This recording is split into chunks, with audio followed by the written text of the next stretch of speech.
What do the Lakers do? It's the question that I put in the rundown. I don't know why that sounds so funny. Do the do. They should be sponsored by Mountain Dew.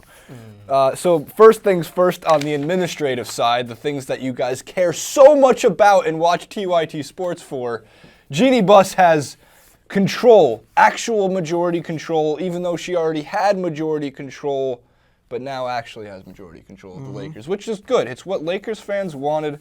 It's what Dr. Buss wanted, except this family, man, I can't believe there is no, keeping up with the buses, or on the bus, off the bus.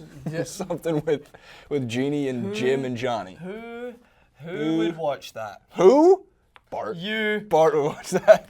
Bart loves the Lakers. NBA enthusiast, come on, man. I would watch on the bus, We off need the bus. ass implants for people to watch a show. Don't forget. That's true. Don't forget, Jeannie was with Phil, and then Phil, tweeted his relationship status with Jeannie on Twitter. We're talking about some juicy gossip, all right? Like, it's the Lakers. Who? I would watch it. I don't need you. So let's get this out of the way.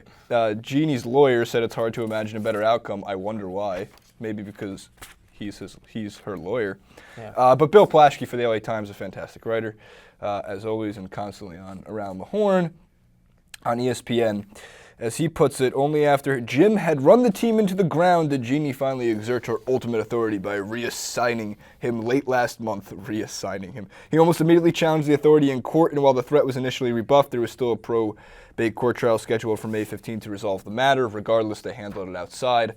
And here's the really quick thing that's important about this whole Jeannie Buss situation. They had the Shaq.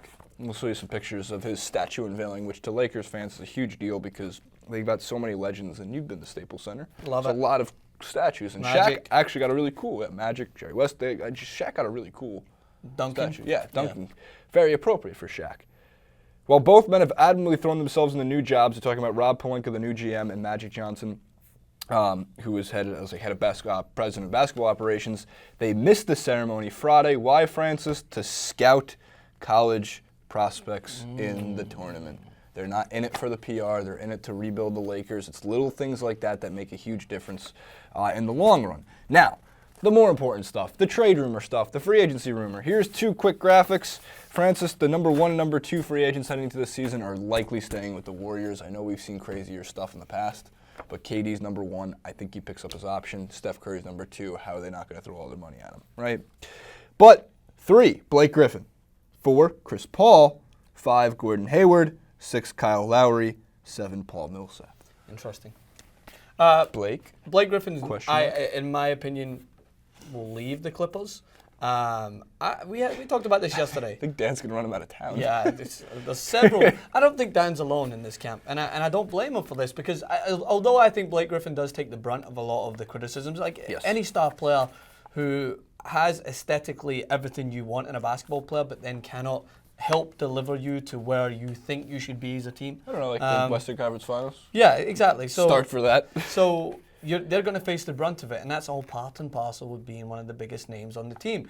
The Clippers need to start reshuffling the pack. We've understood this. I don't think they'll make it past the second round. I think they could fall victim, as you mentioned, to a team even in the first round of the playoffs. I think that they've shown that they make me crazy. They're lacking a lot of things that the other, as I mentioned before, the gap between the top 2 in the West, top 3 maybe, and those below them, I think is pretty profound.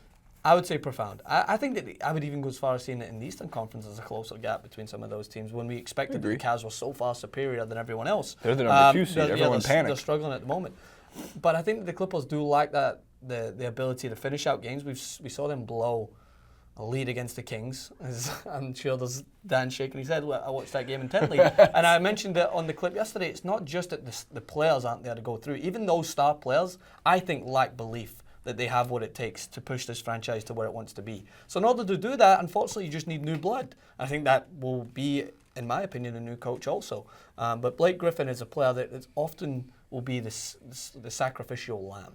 Not because they need someone to kind of move on. It's like a religious experience. We're going to sacrifice Blake to the gods. Because if you move someone else, like Chris Paul even, I think is to the point that if Chris Paul moves away, I think it would be for Chris Paul's own interest. No, I want Chris Paul to stay. Yeah, I think he needs to stay. But for my own personal reasons. Blake Griffin to be sacrificed is a sign that we are moving this franchise forward, regardless of who we need to move away and who we need to bring in. I agree with that. I think the two things.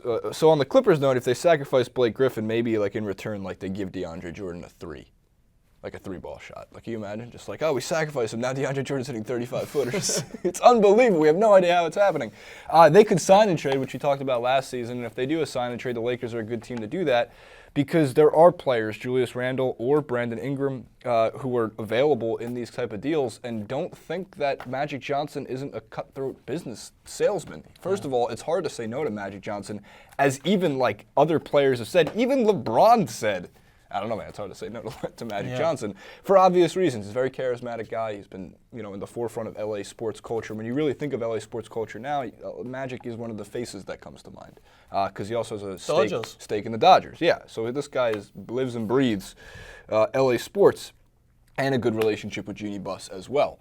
So if they were to get a Julius Randle in return, or if they can get a Brandon Ingram, maybe some young guys, I think you need to sign Chris Paul.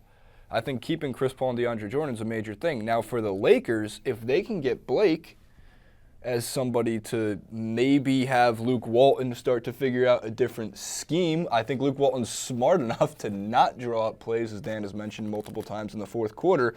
But it's not just that. I think the Lakers also should potentially look at, if they can, Gordon Hayward, which I know he's having a career year, which is big. He's entered his prime now. He's a smart player. He's not that exciting, but with a guy who's got a good shooting percentage pretty much through the last 3 years of his career, again, if Luke Walton is there to stay and he wants to make this work, you might want to sign on Gordon Hayward. Also, lastly, Francis, keep in mind with the Lakers that both Mozgov, I know he was not worth $55 million, but Mozgov and Luol Deng injured for the entire season, so their veteran presence on the floor has not been there all year long. Yeah. So maybe it's time to draft Lonzo, find a way to move D'Angelo Russell for something, bring in one free agent, a Blake Griffin, or a sign and trade, or a Gordon Hayward, and all of a sudden you're starting to put together some pieces. Move D'Angelo, though? Yeah, I think D'Angelo's going to, I don't know, if they draft Lonzo Ball or Markelle Fultz with that pick, it might be time to part ways with D'Angelo, and which because he's going to be such an enticing point guard to so many teams that they can get a lot for him, and he doesn't cost anything. So it might be time to move on from D'Angelo if they can get a better prospect, believe it or not, in Alonzo Ball or a Fultz. Don't get me wrong, I have nothing against D'Angelo Russell's play. I just think he can fit in so many different teams, and the Lakers, that's the business side of it. Is I'm not sure if Lakers upper management is completely sold on D'Angelo Russell being the future guard of the team. Yeah, I watched him drop 40+ against the Cavs, and he's an exciting player. But he is. I get what you mean. Sometimes the bigger picture is bigger than someone who looks good on certain nights. Think of it in the Atletico way of having to part with Griezmann at some point. It's possibly inevitable. Yep, I agree. Comment below, like, favorite, subscribe. What do the Los Angeles basketball teams do? Do they combine? And they Lakers. The lippers. That's so good. It could be like a Botox injection into the lips. Fits perfect. Next week on Keeping Up with the Busses.